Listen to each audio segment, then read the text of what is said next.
Hai anak-anak kelas 5 yang hebat dan soleh-solehah.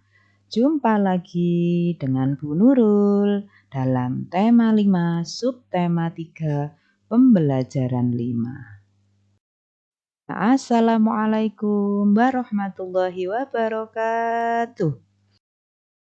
Nah, kabarnya anak-anak? Tentunya Bu Guru berharap semuanya baik-baik, bukan?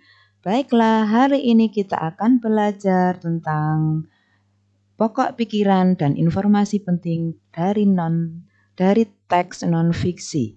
Kemudian anak-anak membuat peta pikiran dari teks non-fiksi tadi berdasarkan pokok pikiran dan informasi penting. Setelah itu, anak-anak menyimpulkan peta pikiran dengan penalarannya sendiri. Lalu kita akan membuat buklet tentang pengaruh kegiatan manusia terhadap keseimbangan ekosistem. Dan yang terakhir, anak-anak akan mengenal topeng Nusantara dan dapat membuat sketsa gambar topeng sesuai dengan karakter. Nah, dari gambar ini perhatikan ya anak-anak. Pernahkah kamu melihat peristiwa tersebut? Ada suara kentongan, ternyata kentongan itu menunjukkan adanya suatu kejadian. Ternyata bencana kebakaran di sebuah hutan. Menurutmu apa penyebab peristiwa tersebut? Kemudian apa akibat dari peristiwa tersebut terhadap ekosistem di sekitarnya? Bagaimana jaring-jaring makanan yang ada pada ekosistem tersebut dan pengaruhnya? Dan tindakan apa yang dapat kita lakukan agar peristiwa tersebut dapat dicegah? Ayo silakan anak-anak berpikir. Pengaruh kegiatan manusia terhadap ekosistem kita akan bahas di sini bersama-sama. Komponen ekosistem itu terdiri dua, yaitu komponen biotik dan abiotik. Komponen biotik terdiri dari beberapa makhluk hidup, sedangkan komponen abiotik adalah komponen dari benda-benda tak hidup seperti matahari, kemudian air, tanah, batuan, dan sebagainya. Faktor penyebab perubahan ekosistem lama-kelamaan akan terjadi perubahan, itu dapat disebabkan oleh dua faktor. Yang pertama adalah faktor alam dan ada faktor dari manusia. Faktor alam itu salah satunya adanya peristiwa alam. Contohnya gunung meletus, tanah longsor, banjir, dan sebagainya. Kemudian faktor manusia, ini adalah kegiatan-kegiatan manusia yang dapat menyebabkan perubahan ekosistem. Contohnya kegiatan manusia penebangan dan pembakaran hutan, perburuan liar, dan juga memperjualbelikan satwa-satwa langka dan juga satwa yang dilindungi. Ada juga kegiatan membuang sampah sembarangan dan penggunaan pestisida serta pupuk buatan yang berlebihan, dan masih banyak lagi contoh-contoh kegiatan manusia yang bisa menjadi penyebab perubahan ekosistem di ini. Baik, kita akan bahas faktor alamnya. Faktor alami yang menyebabkan perubahan keseimbangan lingkungan adalah peristiwa alam. Peristiwa alam ada yang menimbulkan bencana, disebut bencana alam. Bencana alam seperti letusan gunung berapi, banjir, tanah longsor, kebakaran hutan, badai, dan tsunami dapat mengakibatkan terputusnya rantai makanan. Bencana alam tersebut terjadi secara alami dan tidak disebabkan oleh kegiatan. Faktor lain penyebab perubahan keseimbangan ekosistem adalah faktor manusia yang melakukan berbagai kegiatan untuk memenuhi kebutuhan hidupnya. Terdapat beberapa kegiatan manusia yang secara langsung mempengaruhi keseimbangan ekosistem. Kegiatan tersebut antara lain kegiatan penebangan pohon-pohon di hutan dan pembakaran hutan, perburuan hewan hutan yang tidak terkendali, termasuk memperjualbelikan hewan langka yang dilindungi. Kegiatan lain berupa pemakaian pupuk buatan yang berlebihan, kegiatan pembuangan sampah dan limbah secara sembarangan, serta beberapa kegiatan lain yang mencemari lingkungan. Penebangan pohon-pohon di hutan jelas akan merusak ekosistem hutan dan menghilangkan fungsi tumbuhan sebagai penahan air dan penghasil oksigen. Pembakaran hutan berakibat terbunuhnya berbagai jenis organisme hutan yang mempunyai peran untuk mempertahankan keseimbangan ekosistem. Demikian halnya juga perburuan hewan hutan secara sembarangan serta penangkapan berbagai satwa dan dilindungi.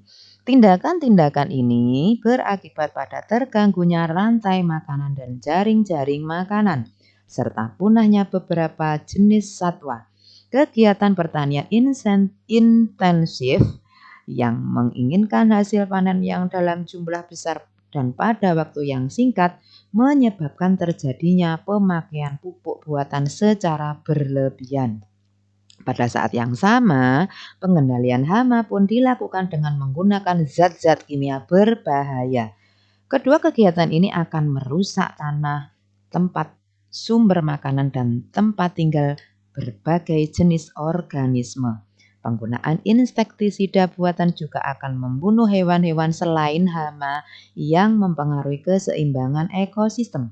Kegiatan lain manusia yang menimbulkan dampak sangat besar adalah kegiatan membuang sampah dan limbah berbahaya secara sembarangan.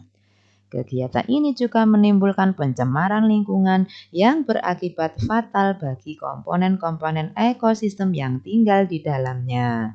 Tidak hanya itu, berbagai jenis kegiatan manusia dapat menimbulkan pencemaran air, tanah, udara, bahkan pencemaran bunyi. Semuanya menyebabkan terganggunya keseimbangan ekosistem. Di teks bacaan tadi yang sudah saya bacakan, buatlah sebuah peta pikiran yang memuat pokok pikiran dan informasi penting pada setiap paragraf. Nah, contohnya seperti ini. Peta konsepnya, peta pikirannya adalah kita memetakan dengan kotak-kotak, kemudian kita isi dengan informasi penting dan pokok pikiran yang ada di bacaan. Nih, keseimbangan ekosistem, kemudian dapat terganggu akibat dari faktor alami dan faktor manusia. Faktor alami antara lain bencana alam seperti letusan gunung berapi, banjir, tanah longsor, kebakaran hutan, dan tsunami. Untuk faktor manusia antara lain penebangan dan pembakaran hutan mengakibatkan fungsi tumbuhan terganggu dan hilangnya spesies hewan. Kemudian perburuan liar mengakibatkan rantai makanan terganggu, penggunaan pupuk buatan mengakibatkan merusaknya tanah, kemudian pembuangan limbah dan sampah mengakibatkan pencemaran lingkungan. Baik, setelah anak-anak membuat peta pikiran, silahkan disimpulkan sesuai dengan penalaranmu sendiri ya. Kesimpulannya seperti ini. Keseimbangan lingkungan dapat terwujud apabila terjadi keselarasan dan keseimbangan antar komponen biotik dan abiotik. Apabila terjadi gangguan pada komponen tersebut, keseimbangan lingkungan akan terganggu. Berdasarkan peta pikiran yang telah anak-anak buat tadi, marilah kita buat buklet tentang pengaruh berbagai macam kegiatan manusia terhadap keseimbangan ekosistem. Ini beberapa contoh buklet yang bisa kita tiru. Ikutilah petunjuk berikut untuk membuat buklet. Pertama, bagian pertama adalah sampul buklet. Tuliskan judul yang menarik dan tuliskan kelompokmu. Bagian kedua, jelaskan yang dimaksud dengan kegiatan yang kamu pilih. Mungkin itu penebangan hutan atau perburuan liar dan sebagainya. Bagian ketiga, buatlah sebuah diagram alur yang menarik tentang kegiatan pilihanmu. Yang kemudian bagian keempat, tunjukkan berupa gambar tempat-tempat terjadi kegiatan tersebut. Bagian kelima, jelaskan akibat yang ditimbulkan oleh kegiatan tersebut. Gunakan gambar tentang rantai makanan atau jaring-jaring makanan untuk menunjukkan akibat kegiatan tersebut terhadap komponen ekosistem.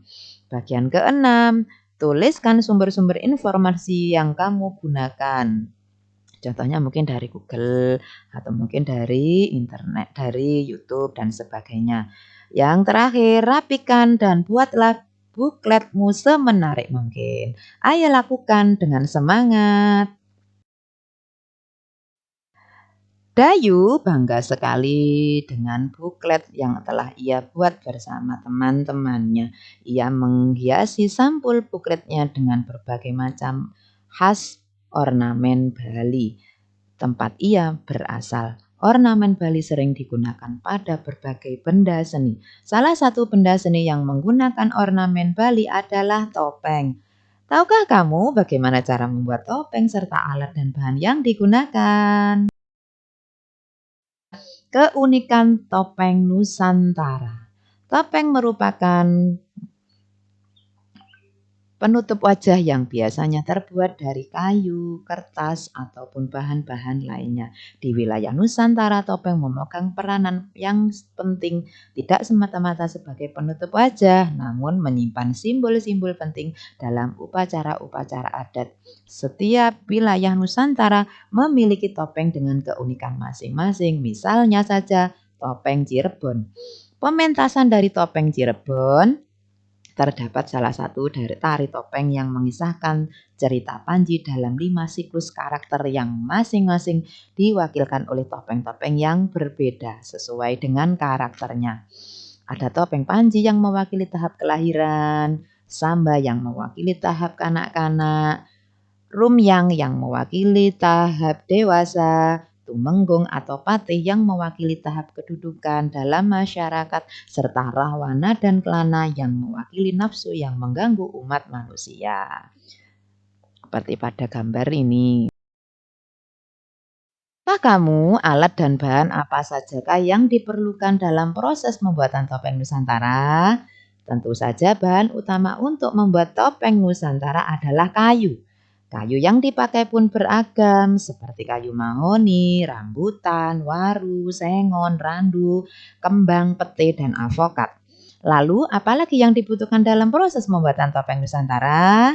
Bersama dengan kelompokmu identifikasilah kegunaan beberapa alat membuat topeng. Nah, sekarang kalau anak-anak sudah mengetahui langkah dari pembuatan topeng, ayo menggambar sketsa topeng.